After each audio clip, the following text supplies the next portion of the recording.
welcome to the Thrive Show. My name is Kim O'Neill, and today I have with me here Dorothy Doppstadt. Dorothy brings a powerful combination of communications credentials as a former national award-winning network news editor and dynamic educator to build happier, more impactful leaders and teams. As an executive and organizational coach, her focus is on interpersonal skills, leadership presence, and emotional intelligence. And today, she's going to speak to us about how resilience can strengthen your well-being.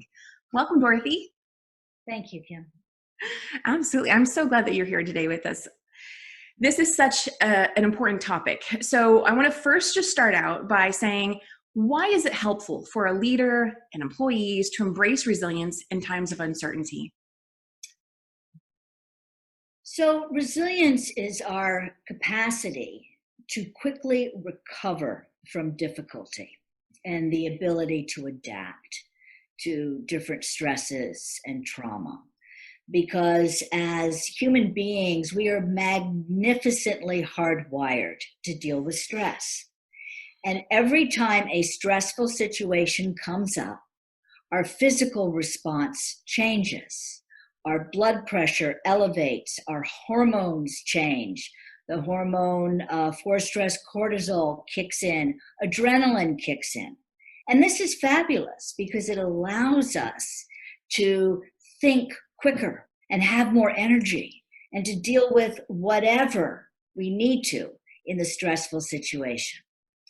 Ideally, once the stressful situation is over, we go back down to baseline. So our hormones go back down to baseline in 20 minutes and our blood pressure goes down in just a couple minutes.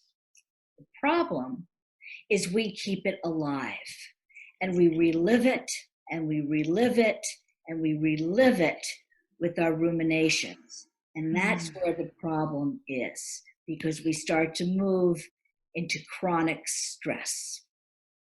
Wow. I think so many people can relate to that. I really love that you make that connection between rumination and the continuation of it all. So let's move into the next question. I want to ask you, what's the impact that embracing resilience has on a person's immune system? So resilience is basically, it's a three-legged stool. It is our body, because when we're very stressed and really feeling this chronic low-grade stress, we don't take that good care of ourselves, right? We're not sleeping that well. We're not eating that well. It is also our mind. We have to start to become aware of what our thoughts are. And the third leg of this three-legged stool is positive social connection. So it is the body, it is the mind, and it is positive social connection.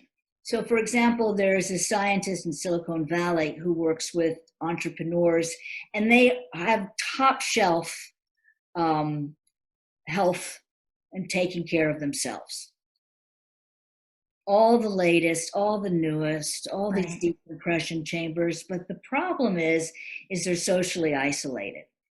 And we are social beings. So we need all three, because our mind can go to what the neuroscientist Daniel Amen calls ants. Automatic negative thoughts. So we talk to ourselves in ways that we would never talk to others. And it's learning to become aware of what we're thinking so we can start to stop those thoughts and rein it in. Definitely. So what's the connection between resilience and self-confidence? It sounds like we're on the brink of that, and I'd love to go deeper with how that impacts someone's confidence. Sure. And it also goes back to the health, because the good news is that scientists are now finding that if you change a habit, and having high tension all the time can also be a habit, of eating better or exercising more, in 3 to 6 months rather, they see positive changes in the body. And I think that's really important to know, because we have a lot of neuroplasticity in our body. How resilience helps with self-confidence is that as we start to understand ourselves better and how we're responding to things, it gives us more confidence to be able to get through our day.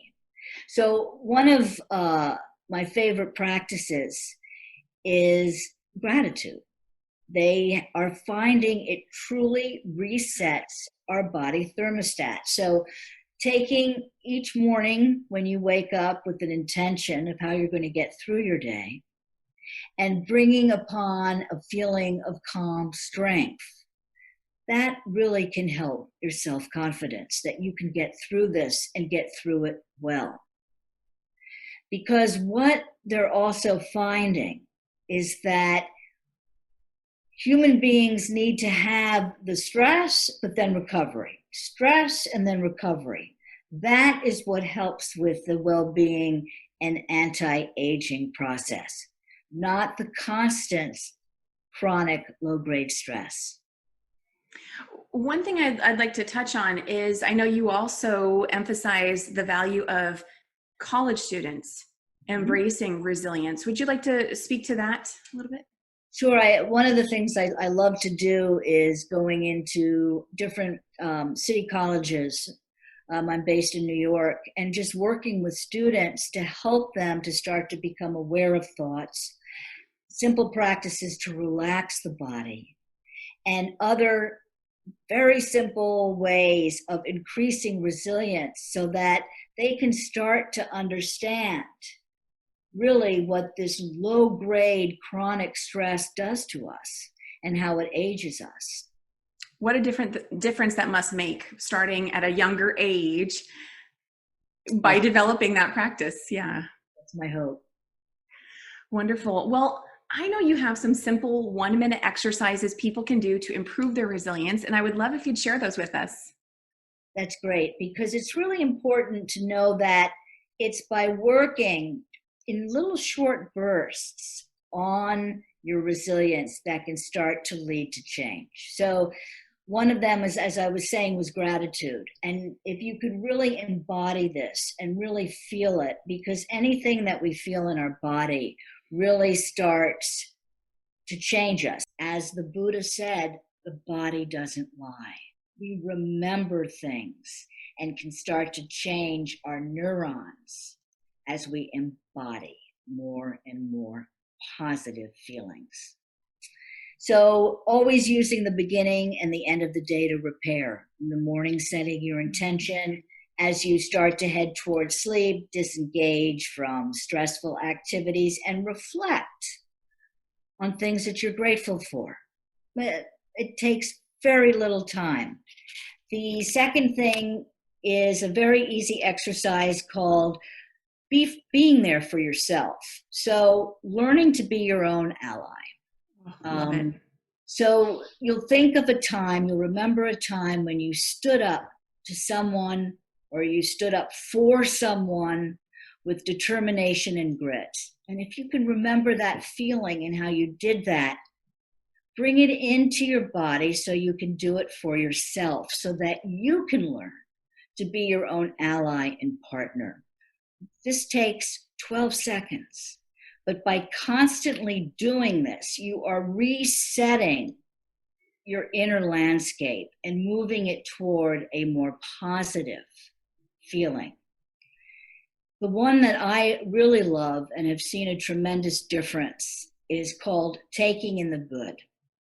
So we sometimes are so busy in our very stressful lives, not noticing much except for what doesn't work, what's not going right.